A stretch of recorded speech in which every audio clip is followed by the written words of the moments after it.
this is somebody, when she walks into a building, she knows how she is going to set things up. She knows and has her identity. Molly Miller, the GCU coach that, took the country by storm, right? The Lopes had a ridiculous season this past year. Maybe one of the best individual seasons in all of college basketball, period. Yeah. Was it like a 30-game winning streak? Something along those lines. She's been ridiculous as a coach over really the course of her career, not just this past season. She's got an overall winning percentage of .851. So 85% of the times that she coached a game. Yeah, so GCU was 69-12 at home under Coach Miller and is going to enter the 2025-2026 season on a 19-game home win streak. She had 66 wins. Let's see. GCU was 66-18 in the WAC play under Coach Miller, 117-38 in her 5 seasons at GCU, winning 20-plus tilts in her final 4 seasons. She was 16-0 in the WAC in conference play last year. She doesn't lose. She does not lose. And what she does even better is she builds programs, right? Yeah. GCU, over time, has started to really elevate the women's program. We know what the men's program has slowly started they've also elevated them. They've elevated both basketball programs. Yeah, both basketball programs. And Molly has really been just a huge force in that. I think you saw even just this season getting to the NCAA tournament. No, it didn't go the way that they wanted it to, but the fight, the passion that she has for this, the what she was able to get out of her team, and now she's going to a Division I program in the Valley at Arizona State. I think for me, it reminds me a lot of Kenny Dillingham, and I say that, not to put pressure on it. She said it. Did she say that? She said that? I'm pretty sure she said that she's cut from the same cloth. I love that. And I think she said, I think you can see that though, right? That's why I say it, is I think when you see her interact with her team, I'm not even talking about in interviews, right? Like I don't care what the coaches and the players have to say in interviews. That means nothing to me. But when the cameras are really far behind and you can't see them and you're locked into the moment and you see the way that she celebrates with her team, you see the way that they go in the WAC or whatever and she proceeds to go straight to the fan base and celebrate with the fans, right? Like you can see that. You could see how much it means to her. Yeah. And she is such a young coach that I think she can really genuinely be the coach to bring Arizona State women's basketball back to life. I'm gonna send a video. Oh, actually, no, because there's highlights in it. This is from Jake Garcia. Molly Miller joined the ASU softball broadcast, and these are 2 quotes from there. I remember listening to the whole thing. She said, "Teams aren't going to want to play us. It's like going to the dentist." Right? Which is just an incredible quote. And she ends it with, "I'm wired like Kenny and Graham. We just want this to be elite." And elite she is. 2-time WBCA Division II Coach of the Year, 2019, 2020. That's at Drury, which, by the way, in her final season at Drury, which is such a hard thing for me to say, apparently, which she also played 4 years. Yeah, she also played there. She's a hooper. But her final year, she was 32-0. And I get it. Some people want to discredit Division II basketball. Some people want to discredit WAC basketball, right? They're still playing the same level of competition. They're playing the same level of competition. They have the same level of players.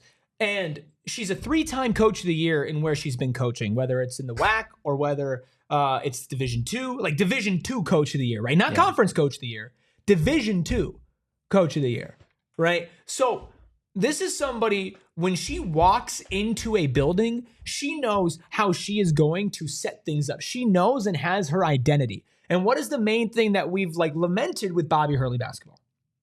With Bobby Hurley basketball? No identity. No identity. Where's no the culture, right? And when we look at ASU football, again, I'm not trying to draw comparisons, but you look at Greg Powers with Arizona State hockey. Draw comparisons. Right? What I'm saying is there's a clear line of what Arizona State's trying to fill out with head coaches, which is, young, energetic, but they give a F. And they get it. And they get it, and they want to get it, and they want to pour into the university. Yeah. Right? They want to pour into the people. They understand that, maybe they don't need to go, like William says, she turned down an SEC bag to get here. Exactly. It's going to be a lot easier to get players with the type of money you're going to have to be able to throw at them in an SEC program. Oh, yeah. Right? But that's not the type of person that she is. Right? Same type of way that Kenny Dillingham could probably go to any Division I college football team right now, and they would probably hire him as their next head coach, barring maybe like 5 to 10. Yeah. Right. I don't even know if there's 10. And they would throw a massive bag. Arkansas for Glenn, Arkansas can produce a bag. SEC 100%. SEC is SEC. Man. Arkansas they was have able John Calipari. Yeah, I was just about to say they were able to get Cal. They could have 100% thrown whatever they wanted to at Molly Miller to go get her. So to have Arizona State be able to win that battle, sorry, little bro, GCU, we had to take your coach. They're not thrilled. Didn't sound like your president really cared too much. So I guess we'll leave major it at that. cope. It's major just cope. it's ridiculous. I don't get why you would say what he said, but it is what it is. I guess at this point you could have just wished him well.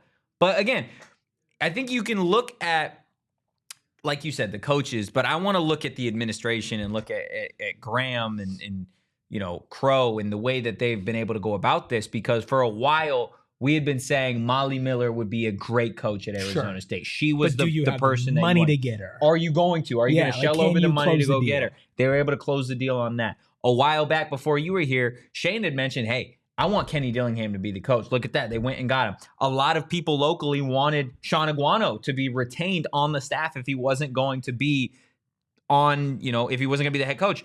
And the university made that happen. Right. And I get that Ray was responsible for hiring Kenny and all those things. But still, you look piece by piece about the way that the university has worked in tandem with these coaches and has been able to see such success in such a short period of time, not just with football, but with ASU hockey, like you mentioned. Mm-hmm. Golf continues to be a power here. ASU swim and dive, despite losing their pride and joy in coach, were able to get a guy that, again, from the Valley, swam here, and they didn't miss a beat, right? That's what it takes. And I love the fact that you brought up, okay, it feels like these coaches have to meet a certain criteria.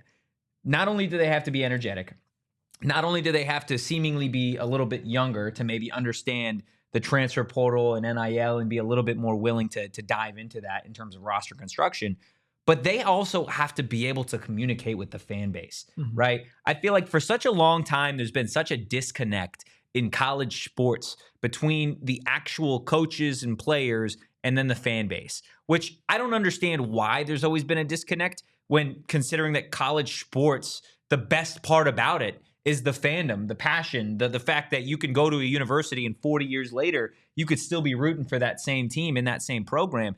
Kenny gets it. Greg Powers gets it. Molly Miller gets it.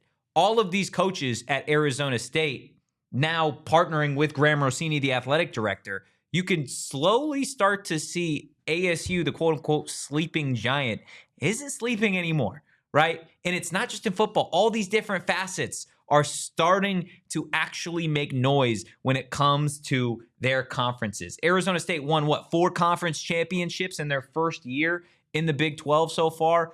Football, swim and dive, a number of different sports. And it's only going to get better, I think, the longer that Graham Rossini has to be able to put his ideal roster of coaches together. Yeah, and I remember talking about this, obviously, and I hate to keep on roping Bobby into it, but it's coaching, so it's part of the conversation. But Arizona State, and I said this, you have to ask yourself, what is the standard that we're trying to set? What are we okay with? Right? What are we going to say is the Arizona State standard, right? And the Arizona State standard should not just be a winning program, but a winning program that fans are in love with. A championship program. That's what it should be. And you have the facilities to do so. You're the largest public university on the face of this planet, right? You have the resources to do these things. In the solar system. You have the fan base. You have the fan base to do it. A lot of people want to give Arizona State fans crap for being fair weather fans. But guess what? Do you want to know what if that is true, you want to know what that means?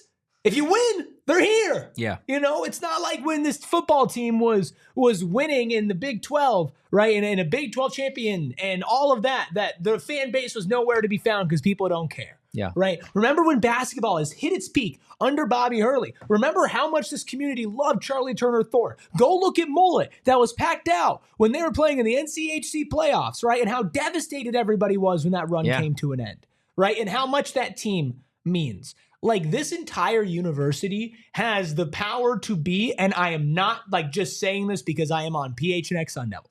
This entire university has the power to be one of the best overall athletic programs that this country has, point blank, period. And I think that they have an argument when it comes to a lot of things to be in that conversation. There are a few things that have been holding them back. Molly Miller now hopefully, in theory, solves one of those problems. Yeah. Because you used to be able to look at your women's basketball program and go, solid. No question. Tournament no every year. But let's be honest, like, at the same time, this is not just a Molly Miller thing. This university needs to pour money into this program. They need to give her the ability to recruit, give her the ability to get kids in the door. The same tools that they've given to Bobby. And whether you like it or not, you know, you can't just win with a coach now. You need to have the NIL backing and support. So ride this wave that hiring Molly Miller brings. Get that money in there, invest in it, right? You're already going to revamp DFA, like, sell people on that too, and get this program back to where it should be and setting the standard for what Arizona State sports athletics should be. I think there are a lot of people really excited now about women's basketball at ASU. I know there are a lot of people really, really pumped and amped for the season ahead, see what Molly can do in the transfer portal. And I think everybody here kind of feels that same way. Like, just like, okay, let's see this team and this program get back to the NCAA tournament. And I think it's gonna be a lot of fun. I know there's some people talking about Brianne January in the chat as a potential option before Molly. January, from my understanding, did not and doesn't really want to go to the college route. I think she wants to eventually be a head coach at the WNBA level, which I think one day she will get to that point. But kind of like I believe Will said in the chat, I believe that January feels like the G League, and there are other alternatives out there that are maybe a little bit less, not intimidating, but just stressful than being a head basketball coach at the collegiate level to realistically get that done. Last thing I'll say on Molly Miller before we get into spring football. Some of y'all need to stop being so sus on the internet as it relates to Molly Miller. It's a bad look. It's just embarrassing. Just honestly. Stop it. Just there's no need for it. Embarrassing. If you're not excited about the basketball part of it, you're not focused on the basketball part of it, then you're just being weird. Yeah, you're being a weird person, and you're being a weirdo, and there's no place for that here. We won't tolerate any of that here. There's no place for that anywhere. So don't be dumb.